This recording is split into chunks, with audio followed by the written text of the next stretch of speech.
Are you ready to be in top form? You're about to enjoy and be transformed by some killer life and business hacks that we've designed to improve everything from your marketing and management to your fitness, health, lifestyle, and even your travel. You're going to be looking good. Come and get it.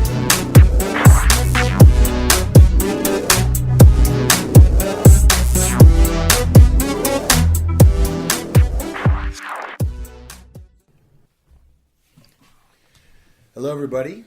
Dave Freeze, Sikdar. We're here in top form. And today we are going to be talking about referrals, how you get more referrals, better referrals, even when you don't like to ask. Yeah. A little Why foreshadowing. wouldn't you like to ask for referrals? Well, it's very interesting because I think there's a lot of fear. Mm-hmm. And even when you do a good job for somebody, if they send a friend or a neighbor or a loved one or somebody they care about to you, and it doesn't work out as well, right, then they've lost status rather than gained status. Yes, very true. And so there's fear in them referring to you, and there's fear in people in asking for the referral because, you know, they sense that. Right, you've let down a good client potentially.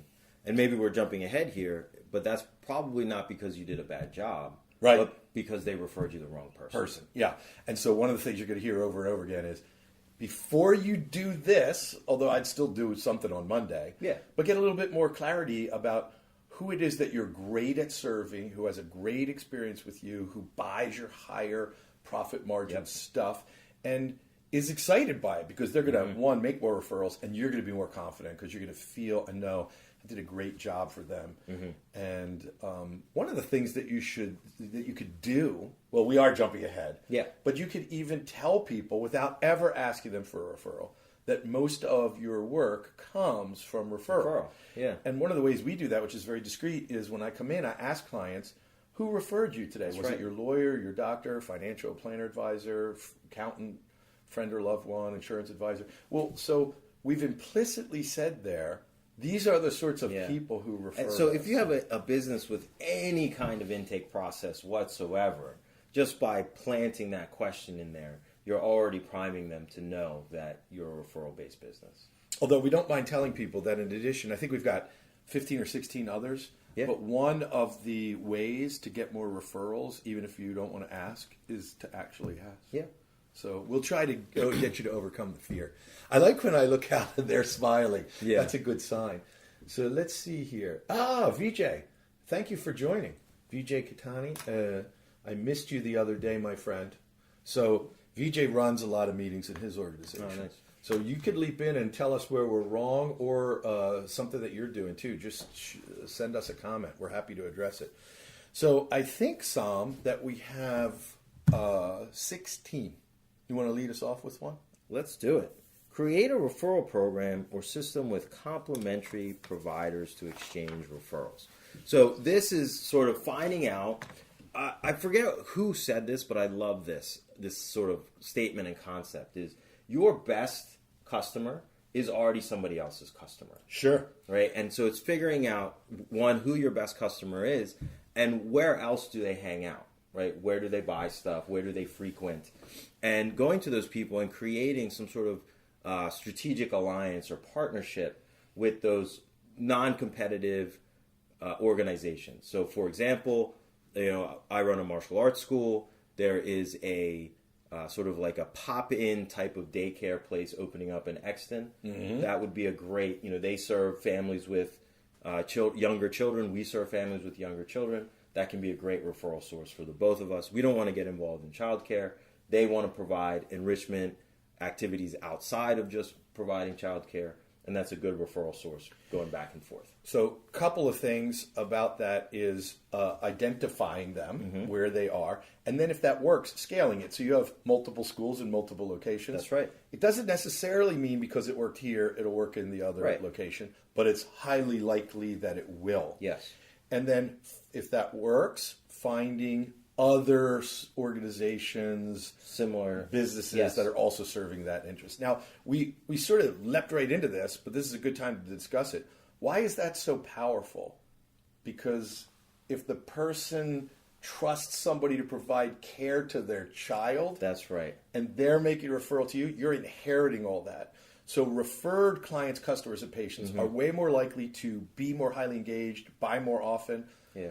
They have trust a you more. Shorter sales cycle. Much shorter sales cycle.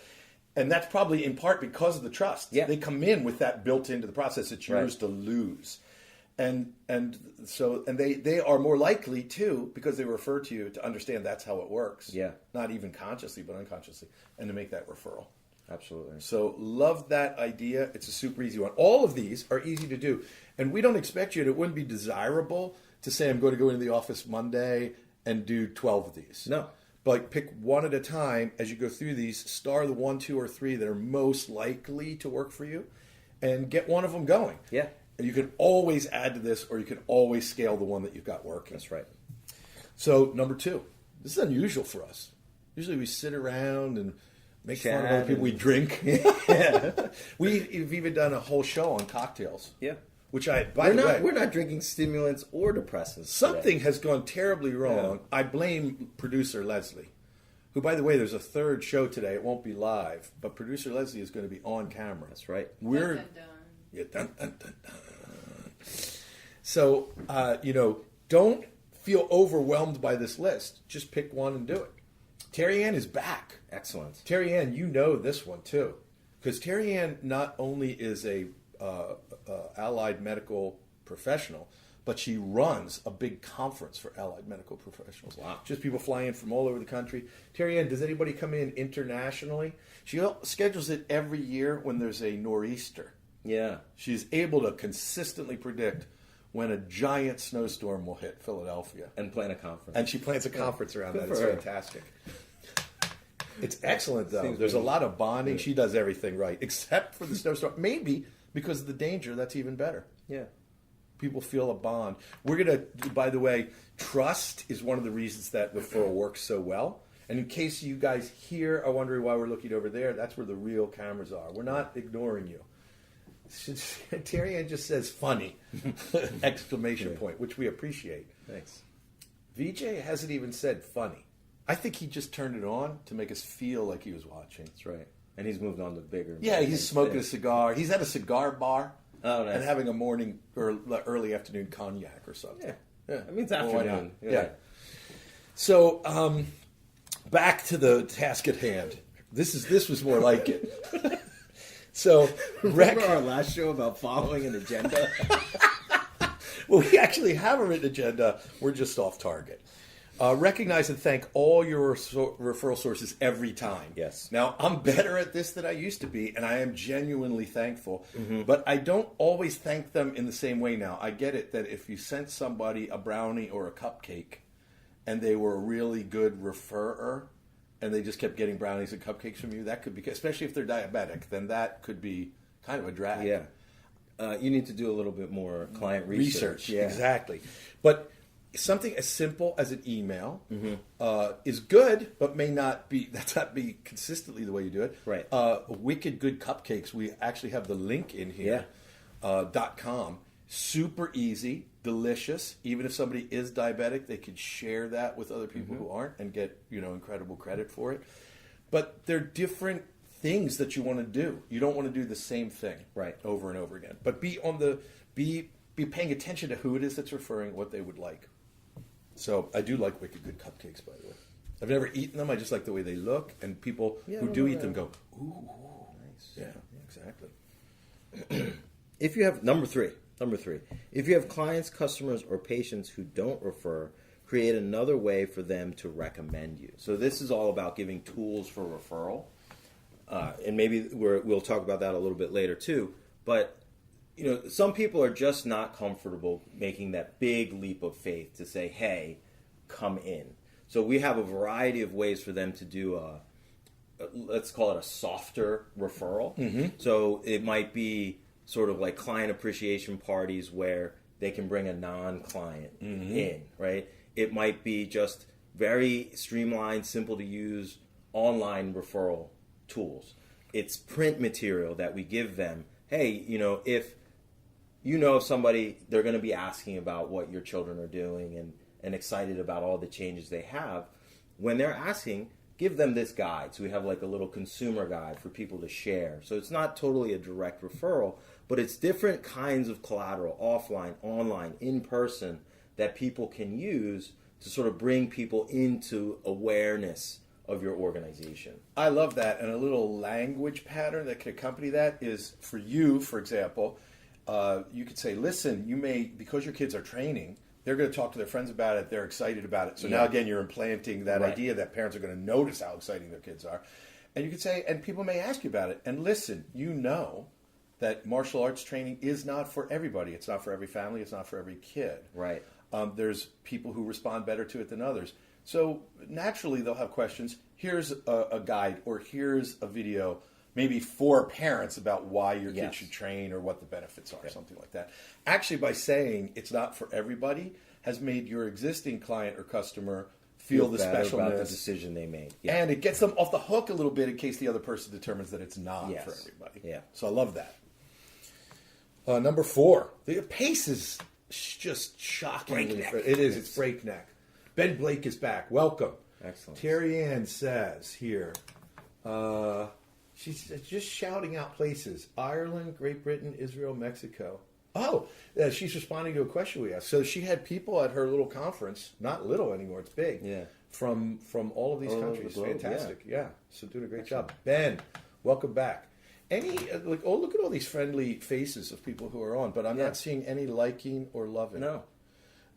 It's, I can see you're judging them. I'm always silently judging. And sometimes not so silently. No. You've even shouted judgments at me. Yeah. From across a crowded room. I'm not thin-skinned. There we go. Oh, they threw us one like. By the way, you beggars.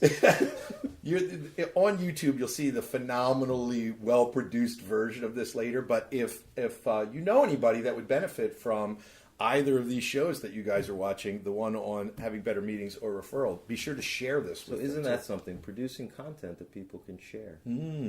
That could encourage referral. It could. It could build trust in advance of the sale, and it could keep you in contact with people later so that you'd be top of mind when something came up.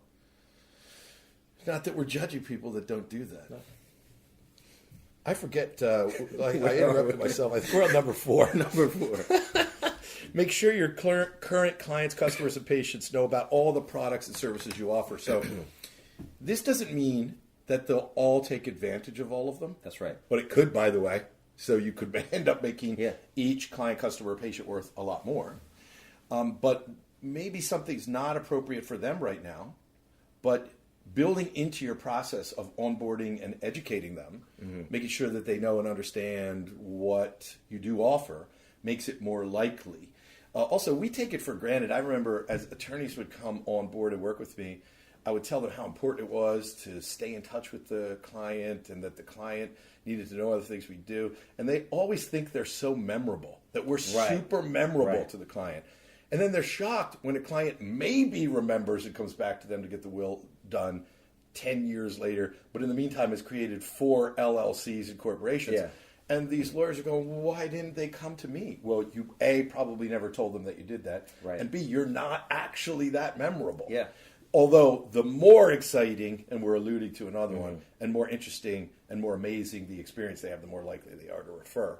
But build into your system ways of letting them know. Do you have an email follow-up sequence that happens automatically to clients that have bought this, that gives them valuable information or tells them funny stories or alerts them to opportunity, but also reminds them that you have these other things that might be of interest to them? So you could automate that, but it should be built into your system, starting from the marketing that you do to the intake to the customer, client, patient follow-up. Yeah. Number 5, add a link to a form on your website for referral submissions. So I'm constantly having these digital people say, what about me? Well, I don't know. Pick up a phone and call somebody, but if you insist on not having human contact. That's right. Add a link to a form on your website for referral submissions. And adding a link doesn't just have to be on emails. Right. You do a print newsletter that has links in it. I do. And astonishingly, we send them a print newsletter with a bit.ly so that it's short. Yeah. But people come to it And also we send them the email version so they know they can just go in and click. So a lot of times what we see and hear happens is they get the newsletter. It reminds them that they want to do one of these things. They go in and just bring up the PDF and then they can click. And we'll see people clicking multiple times. Stay in touch. So the more often, and again, I could hear people moaning and going, really? Stay in touch. I've never heard that advice before. But the truth is, this is one of those things where we tell ourselves, we go, oh, yeah, that's too easy. Yeah. We tell ourselves we're doing it. So I consult with other law firms and businesses, as you know. You've seen it happen. Yep. You've shouted your judgment at people. Yep. And silently judged them at a deeper, more profound and disturbing level. And that hurts them more. It does. I almost can't remember where I was going with that, but I do. And people say, I'm already in touch with them all the time. And then when we look, they're not at all. Right. Or they're sending out a couple of emails a year in a follow-up email sequence that hasn't been updated in 9 years. We are constantly sending them things in the mail, or reach out to them by phone. There are all of these things that we do. You need multiple paths to get in touch with people. And you need to be sort of changing up what you do because, let's call it banner blindness. I know we're not just talking about banners, but, if you're sending them an email, every Thursday morning, and then if that email is stale, they're going to stop reading it. And then even though you're sending it, if they're not reading it and opening it, you're not keeping in touch with them really. So, making those little tweaks. So I did a little thing. I always send out an email every Thursday to my entire list. It's sort of like a motivational, inspirational. Is this your coaching list or your... all the members at the gym. The gym. Yeah. So the parents and the adult students themselves. And I did a little thing, just changed the email signature. Just a little bit. I put a little quote in the bottom. And, person after person after person was asking me, well, what does that mean? What does that mean? What does that mean? So putting in a little something that arouses curiosity in all these points of contact so that there's a reason for them to sort of come back and look for more and sort of engage with all your touch points. And I would say that you're right that you need some consistent channels like that regular one, but you need to vary channels and you need to pay attention. How do people, your particular customers, clients, patients, like to get their information? Right. And most people like to get it in more than one channel, but they have a sort of preferred channel. Yep. So I would pay attention to all that. I would pay attention to changing up the subject lines, like that little change. A curious, quick question about it. Did you call attention in the body of the email to the fact that you were putting that quote in there? They found it on their own. Yep. Wow, that's pretty amazing. But calling it out might also... have enhanced that effect. Yeah. I did two things where I was worried because sometimes people worry, I'm communicating with them too often, or you hear this conventional wisdom. But we started raising the number of times, like in Business Black Ops, which you're a member and an instructor in. We've probably ratcheted up the number of times we talk to them by 5 times. Yep. And more, the rate of open keeps going up. At the law firm, we've radically increased over the last 3 years how often we're in touch with them. Yeah. Open rate just keeps going up. Yeah. Now, I'm not suggesting this subject line is right for you, but I had one that said, I was thinking of you in the shower this morning, not for my clients at the law office, but for another group. Yeah. And that's ambiguous, by the way. Was I in the shower thinking about them? Was I thinking about them in the shower? It's sort of creepy, too, by the way, now that I think about it. Now that I say it out loud, it's quite horrifying. The open rate on that was astonishing, but it didn't disappoint.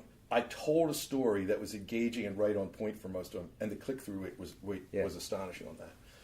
So being engaging and using story, another powerful way of leveraging. But stay in touch in multiple ways and more often probably than you think you should. Yeah. Number 7, be remarkable. Remind clients why your company is special. Give them something. I wanted to put that word special in quotes, by the way. I don't know why I didn't. Special. Give them something good to talk about. A few times a year we meet just to ask the question, could we show up? Now that's in scare quotes. That is in scare quotes, yeah. In an extraordinary and memorable way. When someone has an extraordinary experience, they tend to share it, right? And this is, the I don't know if they're necessarily intangibles, but there are the wraparound things that are not necessarily what you do or what you sell that improves and enhances the customer experience.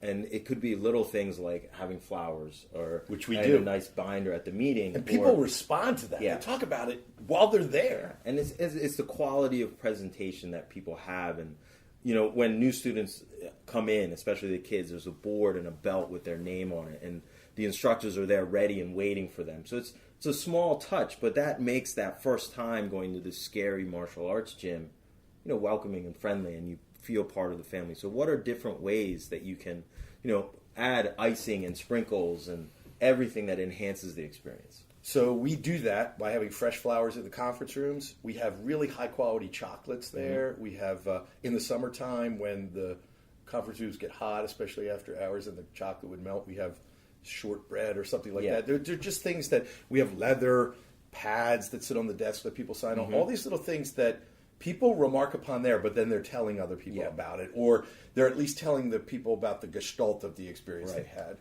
And we do things like that. They get stuff from us in advance of that meeting and after that meeting that they're just not expecting from anybody else. So figure out ways that you could do that. Now, sometimes people say to me, I can't afford to do what you do because my price point's not there. Well, figure out a price point where you give value that justifies it. So, there's something there, right? Is knowing your numbers, what your profit margin, and I think we did another episode about knowing what those numbers are and making small changes to margins where you can radically increase your profitability. So, you should know what your client acquisition cost is, and then differentiating, what's the acquisition cost for getting a quote-unquote cold student, customer, or client, and getting one from referral.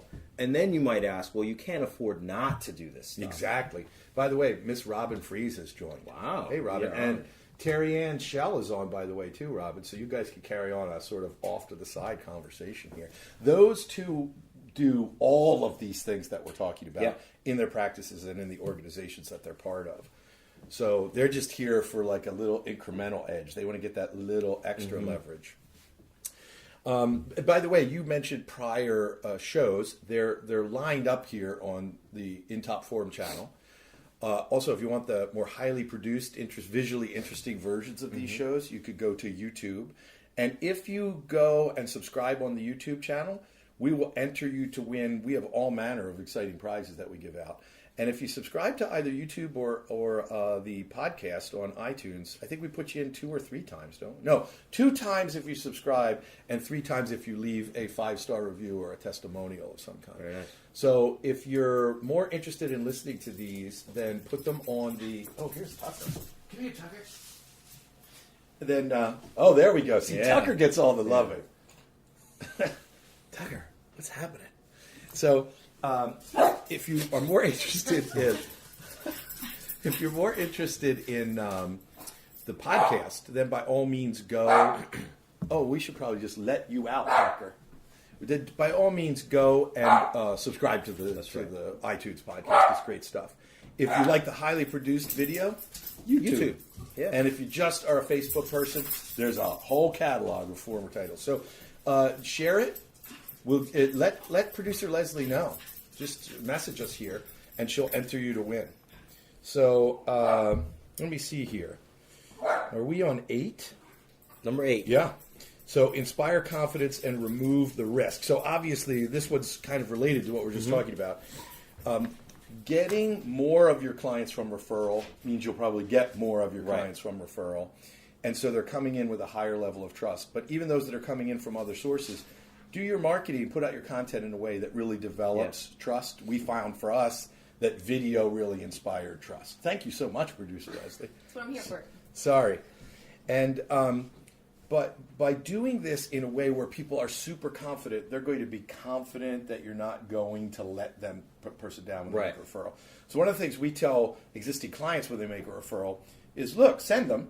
Because they're a client, we will do something we wouldn't otherwise do, and we'll give them that meeting for free. Sure. The worst that could happen is that they find that it's not for them. But the other thing we do is we say, if you ever send anybody to us that has the same kind of problem as you and you want us to solve it, just so you know, here's the sort of person that we best serve. That way, you've eliminated or minimized the likelihood they're going to send you somebody that's not good for you or somebody that's not a good match that will be embarrassed. So removing, just like a good business person will remove the risk of buying from you with a guarantee or other methods, you want to do that to encourage referral. All right, number 9 here. Offer a referral commission. This may or may not be legal or ethical depending on your business or profession, but consider it. So I don't know if I can totally speak on the legal parts of things, but for example, we are, we have a strategic alliance with a physical therapy, shop, so to speak, in our gyms. But so, people do martial arts, they get hurt, and we refer them. As not everybody gets hurt. I just not, want to be but clear. It happens. Right? It happens. Right. So we refer them, but because they're a medical practice and we're not medical professionals, we can't get a referral fee. Like they can't give us one, right? Right. So that would be an example where you can't do it, but where you can, what we do, and different martial arts schools, think of something in your business that people are going to be spending anyway, and somehow bonus that back to them if they give you a referral. So in the martial arts, we have things called test fees. So every time you go for another belt, you might pay a $50, $60, $100 fee. If you refer someone to me, then I'll credit you back or bonus you back as a commission that test fee. Or it might be a certain, in a monthly recurring subscription type of business, maybe bonusing them or crediting them 1 month or a partial month of their subscription. So different ways in membership-based businesses that if you refer someone and they become a member, I can sort of kick back some of that money to you. So the point is, you may or may not be ethically permitted to do this, but be thinking about it. And it's going to get you thinking about new and different things that you could do. And again, even if you refer to other people, not expecting a quid pro quo, when you find out from them who is it that you want, and you send them the right kind of people, they're going to naturally ask, who is it that you want? And they're going to do it because they're confident and trust you. Just a few more, and we'll go quickly here, and we'll have done 2 shows in the time it used to take us to do 1. Yeah. And then later, be on the lookout, by the way, for the gardening show that's coming up for the springtime. That'll probably drop first. Very timely. Very timely. So we are on number 10. Provide valuable content your referral sources could share with their network. You sort of talked about this already. Create things where you could say, oh, did I solve that problem for you? How did we serve you? What did you like about it? And they tell you, and now they are very excited. And you could say, if you ever meet anybody else that has that problem and they could use this solution, here's the thing to give them. Right. So you're not asking them for a referral, but you're giving them a tool they can use back. Number 11, treat vendors and suppliers with which you do business as partners. Make sure that they're aware of who and how you help. So, one of the things that we do, we call them muffin runs. That's not a term I invented. But, we have a list of these strategic partners that we work with in the local gyms. And we make sure that on a regular basis, at least once a month actually, that we're going to them and talking to them and bringing them coffee or muffins or cupcakes or something. So it's nothing more than a way for us to stay on the top of their minds of who we are and what we do. It's an opportunity to start a conversation and remind them, but also, the person that's often getting these types of things is the gatekeeper in an organization. And if you make good with the gatekeepers, then you're going to be more likely to get referrals and in the door and talk to the key principals that you might need to talk to in some cases. So the next one is create a list of buyers that you want to work with, or potential clients, customers, or patients. Just the act of going through it and saying, here are our best ones now, but here's some other people that we think we would serve really well, either with our existing services or products, or a new one that we're creating. That will help you to be very clear, to be crystal clear about who else is serving them, who could refer to you, what is it that they most need, what's going to wow them that'll trigger all of these other referrals. So don't be satisfied where you are, be trying to optimize that, but always be thinking who's next and what is it that they need. Number 13, treat your team members and clients as partners too. Let them know you view them as a strategic partner and tell them you hope they'll do the same with you. Create formal channels to share referrals. So it's sort of systematizing it. But we're going to have a show on this, which is we've recently started to take all of our marketing techniques and apply them to how we treat our team members. Right. Because they see us doing things for clients, customers, and patients. Why aren't we doing that for them? Why aren't we finding out, like, what is it they need? What is it they're afraid of or worried about? How can we solve those problems for them? How can we reward them like we do clients, patients, and customers when they make a referral? Right. And so this brings them onto that referral team. So it could be very powerful. Number 14, give a referral. It's one of the best ways to get one in return. Simple, Simple like we talked about powerful. It also opens the door in an appropriate way to saying, oh, I sent you this person. By the way, is that a good match for what you do? Right. Because then you could say, like, for example, we do this, and sometimes people send us people that aren't a good match. So you're now very naturally and organically having that conversation so that you can send them the best referrals, and they get it. Hey, that is what you do. So if I ever run into anybody, I'm going to be able to do it too. The next one, buy the other guy's lunch, is a very specific tactical thing we've been doing. Of course, it could be breakfast, as you say, the muffin run.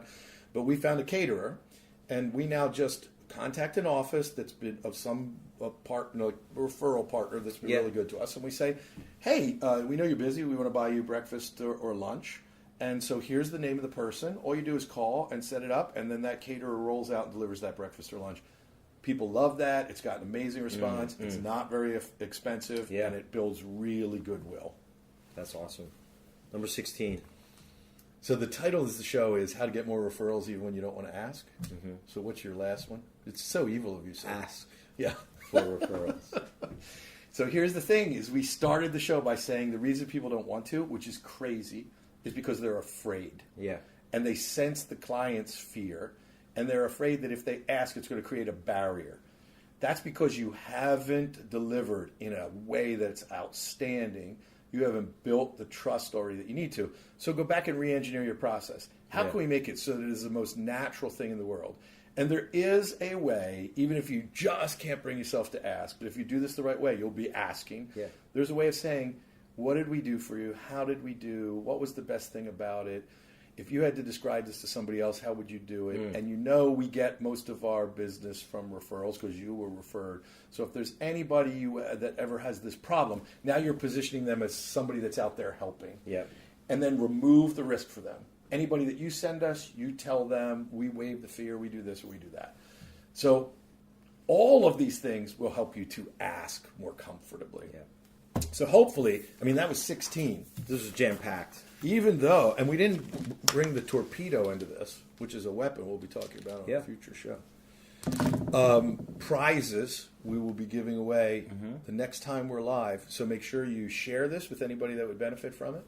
Make sure you, now we're getting the likes. There we go. Yeah. Even Robin, I think she just sent like one. It wasn't a frowny face, but it just looked like, and see, she's still not responding. She's like, I'm not giving you guys, just because you're begging. Just making us beg. Listen, everybody, all of these things, just pick one or two, implement them. You're going to see the results. You're going to love it. It's going to help you to be in top form. Take care.